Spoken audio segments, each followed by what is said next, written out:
Estamos hablando de la movilidad de las ciudades y el impacto que tiene el transporte en la movilidad.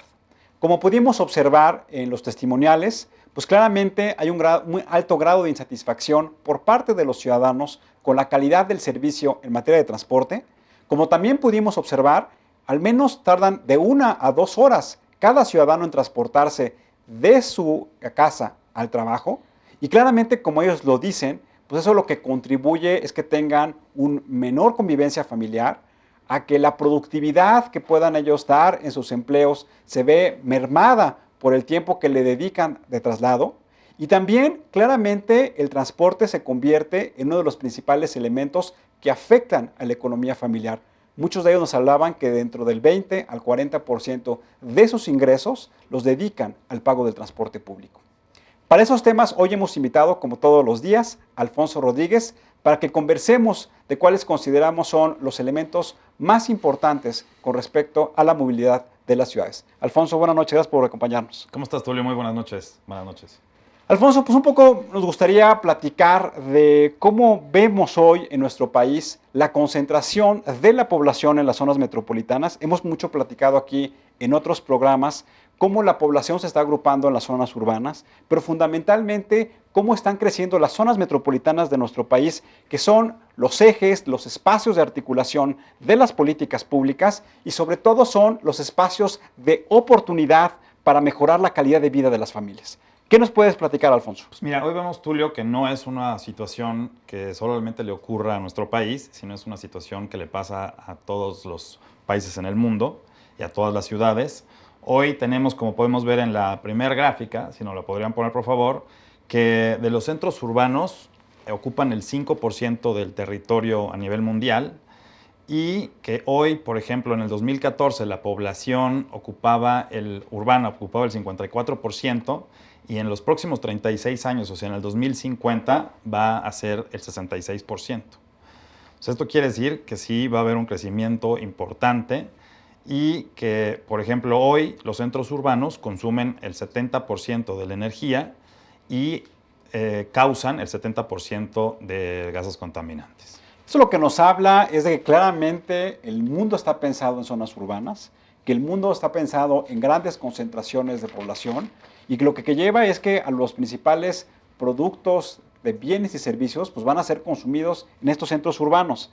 Y cuando nos imaginamos cómo tiene que ser el futuro de las ciudades, pues tiene que ser con una logística en donde no solamente el suministro de energía eléctrica, como lo acabas de mencionar, sino sobre todo el suministro de los alimentos, la recolección de la basura, el suministro del agua, pues está concentrada en estas zonas urbanas.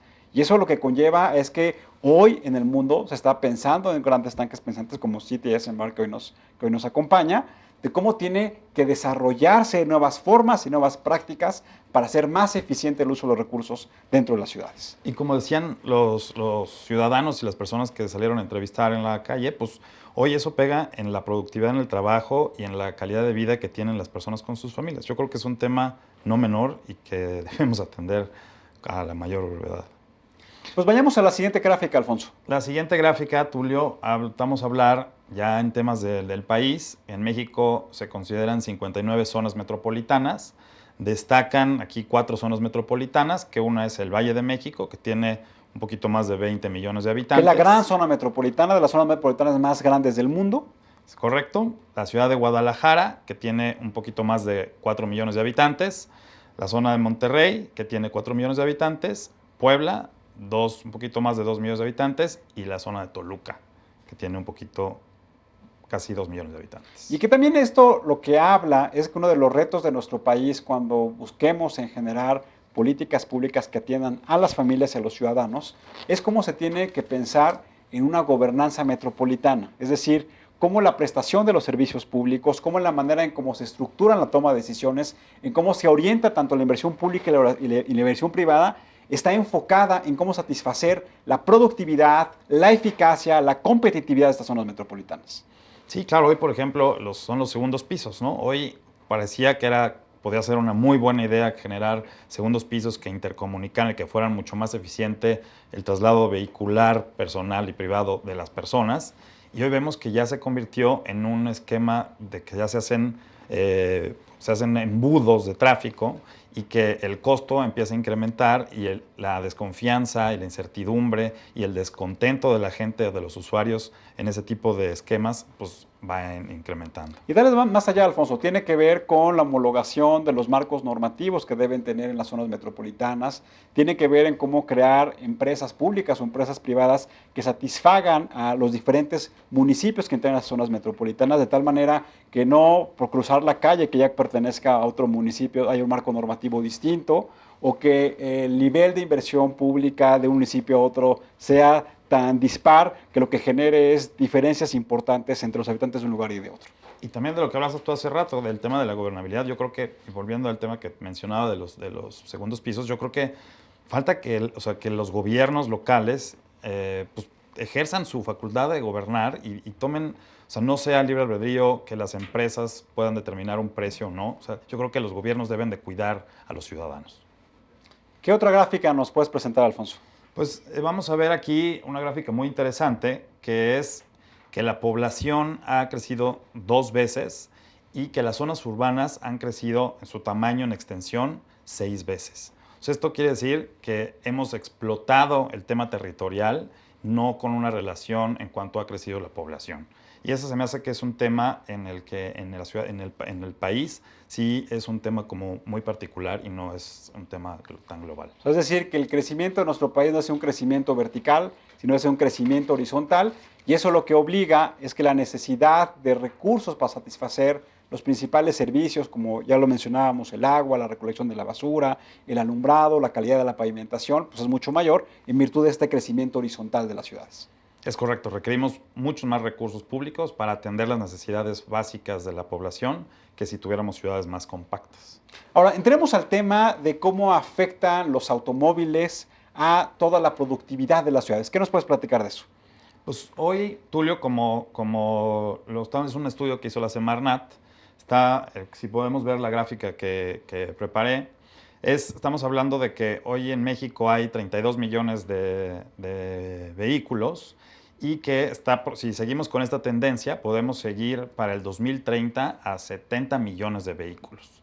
Casi se va a duplicar el parque vehicular. Casi se va a duplicar el paso vehicular y yo creo que tenemos hoy estamos en el límite de que la infraestructura vehicular pues ya no va a dar para ese otra parte de ese crecimiento para 70 millones de vehículos. Ahora, se acaba de realizar hace algunos meses la famosa COP, que es la reunión de todos los países donde se establecen cuáles son los objetivos para reducir el efecto invernadero, o en este caso, para combatir y generar una emisión de dióxido de carbono hacia la atmósfera. Pareciera ser que es contradictorio porque claramente en las grandes zonas metropolitanas de nuestro país, pero también del mundo, está creciendo de manera mucho más acelerada el uso del automóvil versus lo que serían las medidas que se están tomando para reducir estas emisiones. ¿Qué nos puedes platicar en el caso de México, Alfonso? Pues como vemos aquí en la gráfica, pues en vez de disminuir el tema de los gases de efecto invernadero, pues estamos incrementándolo. Porque por ejemplo, pasamos 3 años de nuestra vida laboral en el tráfico. De 40 años que tenemos de vida laboral, 3 los pasamos en el tráfico. Y en la Ciudad de México se pierden 3.3 horas hombre diario. Esto nos habla de cómo, cuando yo mencionaba de cómo afecta la movilidad a la productividad de una economía, pues claramente esto lo que nos dice es pues lo improductivo que somos al bordo de un automóvil o a bordo del transporte público, porque una persona para llegar de su casa al trabajo, pues muchas veces tiene que tomar un microbús, tiene que tomar otro microbús, tiene que subirse a una línea del metro y hacer como que varias conexiones y después caminar hacia su centro de trabajo. Entonces, y esto nos habla del impacto que tiene en la vida familiar, que ya nos decían las personas que entrevistamos en la calle. Sí, y en la gráfica estamos viendo que de seguir esta tendencia también, pues hoy que generamos 300 millones de toneladas métricas, para 2030 vamos a generar 700, o sea, lo cual no estamos contribuyendo a la reducción del efecto invernadero, sino al contrario, estamos contribuyendo a generar más gases tóxicos. La organización que hemos invitado el día de hoy, CTS Embarque, hizo un estudio de una zona de la Ciudad de México, que es la zona de Santa Fe, que como ustedes saben se ha convertido en uno de los grandes centros de fuentes de trabajo, en donde está al poniente de la Ciudad de México y claramente las personas que laboran ahí pues tienen que utilizar varias horas del día para poder trasladarse.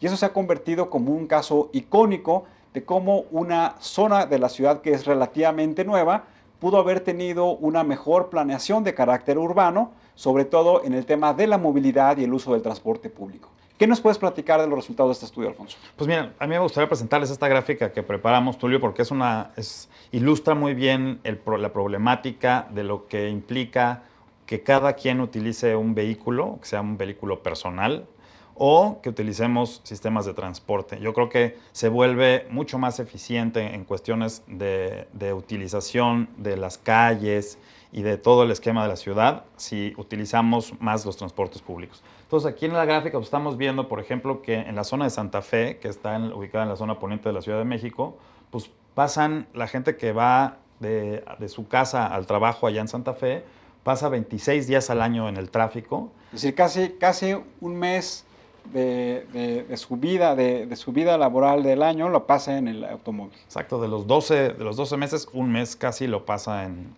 el automóvil. Y como vemos ver en las fotos, que me encanta esto gráficamente, pues aquí lo que tratan de hacer es que esa gente que está, por ejemplo, la foto desde la izquierda, son algunas personas que son los vehículos que están puestos en la calle. Es el mismo número de personas. Aquí lo que está comparando es cuántos número de personas serían, cuántos automóviles serían, versus si lo planteáramos en el uso de un transporte colectivo. Exacto, el espacio que utilizan los vehículos contra otras opciones de transporte. Entonces aquí vemos los vehículos personales, un medio de transporte colectivo y un tema de bicicletas.